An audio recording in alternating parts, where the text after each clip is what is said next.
Et je m'entretiens avec la nouvelle présidente de l'Association des enseignantes et des enseignants franco-ontariens, communément appelée AEFO, Madame Anne Vinéroy, en poste depuis le début du mois de septembre. Vous succédez à Rémi Sabourin.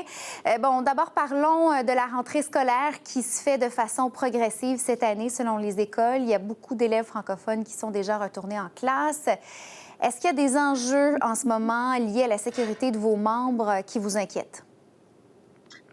Oui, absolument. Il y en a un certain nombre, compte tenu du fait que le plan de réouverture des écoles du gouvernement Ford et du ministre Leger est inadéquat. Il ne respecte pas un certain nombre de standards qui sont communément acceptés dans la communauté en général, dans des commerces, par exemple. Euh, les normes qu'on a mises en place pour le monde de l'éducation sont moindres que celles qu'on accepte à l'extérieur, comme par exemple le 2 mètres de distance auquel on est habitué maintenant dans les commerces de nos communautés respectives, qui, dit-on, le 1 mètre serait suffisant dans nos lieux de travail liés à l'éducation, ce qui est complètement inacceptable, entre autres, pour nous. Est-ce que vos membres vous le signalent ces jours-ci, le constatent et vous le signalent? Oui, on reçoit beaucoup de communications, on reçoit même des photos des membres qui veulent qu'on voit un peu là, les conditions physiques de leur lieu de travail, comme par exemple que même le 1 mètre dans certaines classes surpeuplées n'est même pas respecté. Il y a moins d'1 mètre, en plus du fait que il y a la problématique des systèmes de ventilation, des masques qui ne sont pas toujours réglementaires, ou du fait qu'on est même en train de commencer à souffrir de rupture de stock au niveau des désinfectants, par exemple, et qu'on demande aux gens de rationner les désinfectants. Bon, selon vous, il y a encore beaucoup de défis liés à la sécurité, à la protection de vos membres et des élèves par le fait même. Un autre défi des conseils scolaires, c'est la pénurie de personnel. On le sait, c'est encore plus difficile pour les enseignants francophones, les conseils francophones de recruter des enseignants, du personnel de soutien. Là, je lisais un petit peu plus tôt aujourd'hui le conseil scolaire public du Grand Nord de l'Ontario qui envoyait une lettre hier aux parents disant il y a un manque de suppléants.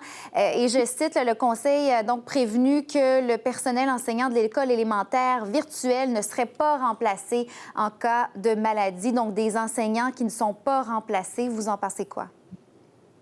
Bien, je trouve que c'est malheureux, malgré qu'on comprend très bien le phénomène de la pénurie des enseignants. Ça, on est pleinement au courant.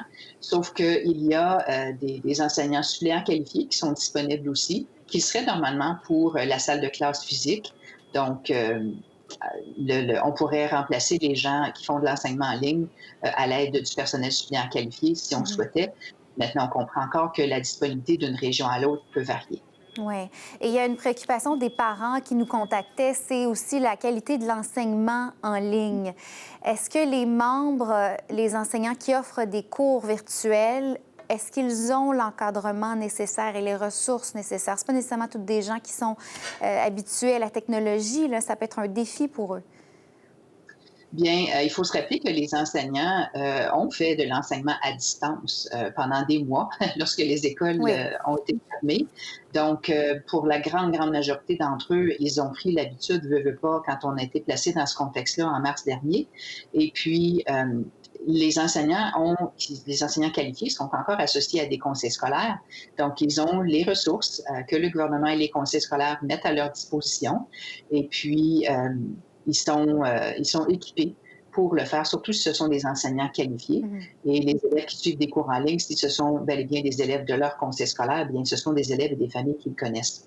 OK. Donc, selon vous, ce ne serait pas nécessairement un enjeu. Est-ce que vous avez des données sur le nombre d'enseignants qui se sont mis en congé de maladie, préventif ou autre? Est-ce qu'on a ces chiffres-là? On n'a pas de chiffres parce que les conseils scolaires ne partagent pas ces informations-là avec nous, sauf qu'il faut préciser que ce ne sont pas des enseignants qui se mettent en congé de maladie. Il y a tout un processus Oui. pour faire des demandes, pour être autorisé. Dans certains cas, il y a peut-être des accommodements qui sont permis ou acceptés par l'employeur.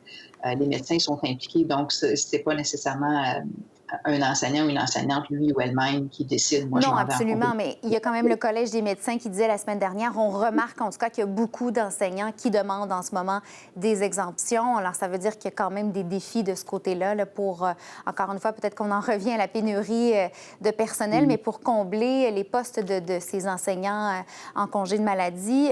En terminant, vous entrez en poste à la direction, à la présidence de cette association-là, du syndicat.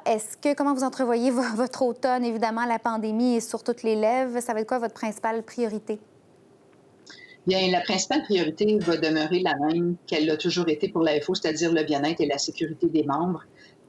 C'est sûr que le contexte dans lequel on se retrouve tous et toutes, et par ricochet, moi, dans le début de mon mandat, font en sorte que ce sont des défis auxquels, par exemple, mes collègues précédents n'ont pas eu exactement, en tout cas pas exactement les mêmes. Mhm. Mais chose certaine, la priorité, c'est de demeurer à l'écoute des membres, de s'assurer que, malgré le contexte difficile, qu'on garde la communication ouverte dans les deux sens, qu'on s'assure que les membres se sentent en confiance, qu'ils puissent communiquer avec nous, qu'on peut leur fournir les outils nécessaires. C'est important, toujours, pas seulement dans le contexte où on se trouve, mais que les membres de la profession enseignante et les travailleurs en éducation se sentent appuyés, se sentent écoutés, se sentent valorisés.